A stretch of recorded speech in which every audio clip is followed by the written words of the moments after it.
English is the international language, and everybody speaks it with their own accents. I mean, Emmanuel Macron speaks English. Having a place like Europe, which sometimes is too slow, for sure, and needs to be reformed, for sure.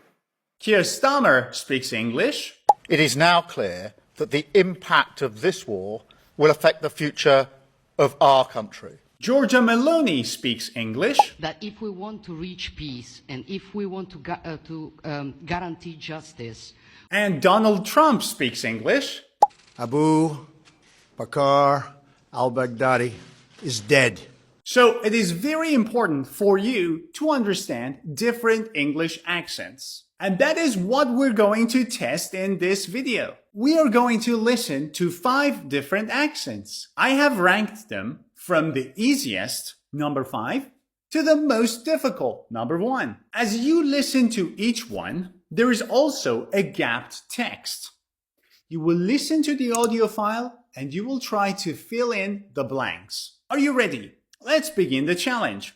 At number 5, we have one of the easiest accents to understand. The Texan accent, the American accent in Texas. And a famous person who has this accent is Matthew McConaughey. Let's listen. I'm really looking forward to talking with y'all tonight. You heard my dad played football here, and I believe he even graduated from here. That's some extra incentive for me to come. Short and sweet, or long and salty. A sugar donut or some oatmeal. Now, out of respect for you and your efforts in getting your degree, I thought long and hard about what I could share with you tonight. Did I want to stand up here at the podium and read you your rights? Did I want to come up here and just share some funny stories? I thought about what you would want. I thought about what you might need. I also thought about what I want to say and what I need to say. That was easy, right? Time to see how you did in 3, 2, 1. That's a lovely accent, fairly easy to understand. If you want to hear more of Matthew McConaughey speak with the Texan accent, I highly recommend watching the first season of True Detective. It's a masterpiece. Good. Now let's make it more challenging. We're going to the UK, to the beautiful city of Liverpool, where people have an accent called Scouse. And Steven Gerrard, famous football player, has this accent. Ready to challenge yourself? Let's go. Around about that time, Julio used to sort of have a lot of one-on-one chats with me, and he said to me, look, he said, you've been mismanaged over the last 18 months off the pitch. He said, you're not doing enough gym work. You're not doing enough work on your legs, on your power, and your upper body is not big and strong enough to cope at the moment. He said, you've got the talent and the ability, but over the next 6 months, we're going to be working you so hard off the pitch because we need to try and build you into a man because you're a kid in a man's game. I grew up wanting to be a centre midfielder, not so much an attacking midfielder, not so much a defensive midfielder, just wanted to be in the middle. I felt like that's where I could sort of have an influence on the game. That's where I used to enjoy it when I was a kid. But I just wanted to play for Liverpool that much. I was prepared to try any positions. I was a bit of a weirdo coming through, really. Well, that was more challenging, right? Let's see how you did in 3, 2, 1.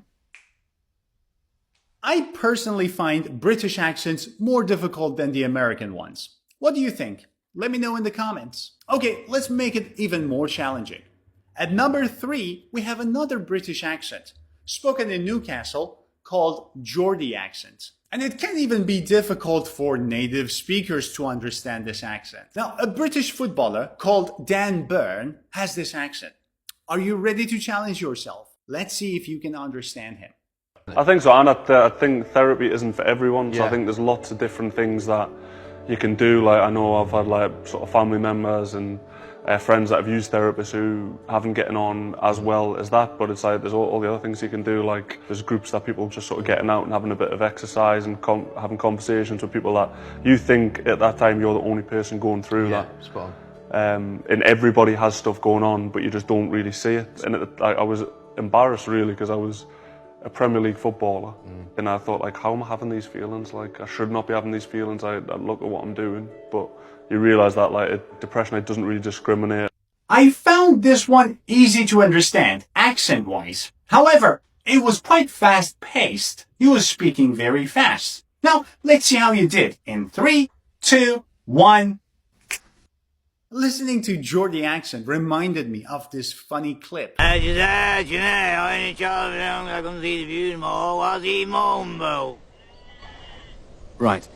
What did he say? Said, how's his head, huh? He only chopped him down because he couldn't see the view no more. What's he longer? Yeah, even native speakers struggle with this one. But hey, do you know what's even more challenging than the Geordie accent? A particular Scottish accent spoken in the city of Glasgow called the Glaswegian accent. And Kevin Bridges, a famous Scottish comedian, speaks with this accent. Are you ready to challenge yourself? Let's go. My dad used to drive me to the gigs because I was too young to perform in the clubs, so they'd like make, if as long as I brought along a parent, which is pretty uncool, having to bring a note in saying that you're all right to go on stage in these comedy clubs. And he used to drive me everywhere, all over Scotland. My dad's always had a thing for trains. He always wanted to go on the Orient Express. So for their anniversary a couple of years ago, I got them the trip. And my dad is the only guy who's ever missed the train. He got off at Innsbruck station to send me a text, and he's used to like talking to me on the phone when I've been on trains and going, Dad, I'm on the train, the signal's pretty bad. So he presumes that you cannot send a text from a train. So he gets off before the train's due to depart, and he starts sending me this big long text, just going, son, we've been wined and dined, I'm gazing at the Tyrolean mountains. Lovely, right? At some point with these accents, you're like, are they even speaking in English anymore? Let's see how you did with the Glaswegian accent in 3, 2, 1. Now, I've got to be honest, this was the easiest Glaswegian accent I could find, because the rest of them are very difficult. Look at this. Okay, so I love the Glaswegian accent, and I was wondering if you could teach me some local phrases. Well, it's very hard to bring them to mind. This is the thing. It's all right when your eyes are not going and happy as eyes. You understand? Yeah. Or look at this one, which happened in the UK Parliament. Can I ask the Honourable Gentleman what work is being done to make sure that this place is more accessible, particularly for some of our colleagues who have a disability? Here. I'm sorry, it must be something to do with my Antipodean background. Could you please repeat the question, because I didn't follow it? Yeah, quite challenging. All right, we're getting to number 1, the most difficult. But before that, let me tell you something. Do you want to have the summary of all of my YouTube channel videos in a single PDF file for free? You can download my Ultimate English book with more than 530 pages of lesson summaries, and you can get it for free by clicking on the link above this video or the link in the description. So go ahead, download it right now. Okay, at number 1, we have the most difficult accent in my opinion. No. It's a particular British accent called Cockney accent. And Adele speaks with this accent. Are you ready to listen to her? Let's go. Well, I think since I last was on Radio 1, I got to meet Beyonce a couple of times, which the first time I really held it together. I was like, thanks for having me to show B, rah. But the thing is, I was in her dressing room and I was like, there was only a little curtain separating us while she was having her makeup done, and I started like going, I don't think I can do this, and she would have heard it all. And then she popped out, so I put on a brave face, but the second time I went out on a balcony and got on my hands and knees and cried. Did she? Yeah. Bowing at the altar I've been listening to her since I was like 9, man. Do you know what I mean? It's incredible. Wow. Just wow. Let's see how you did. 3, 2, 1. You have to listen to it at least a couple of times in order to understand what she's talking about. It's quite challenging. And in my opinion, Glaswegian accent is easier than this. I hope you've enjoyed this challenge, and I hope you're now more familiar with different American and British accents. As always, don't forget to give this video a thumbs up, and if you're new to my channel, click subscribe. See ya.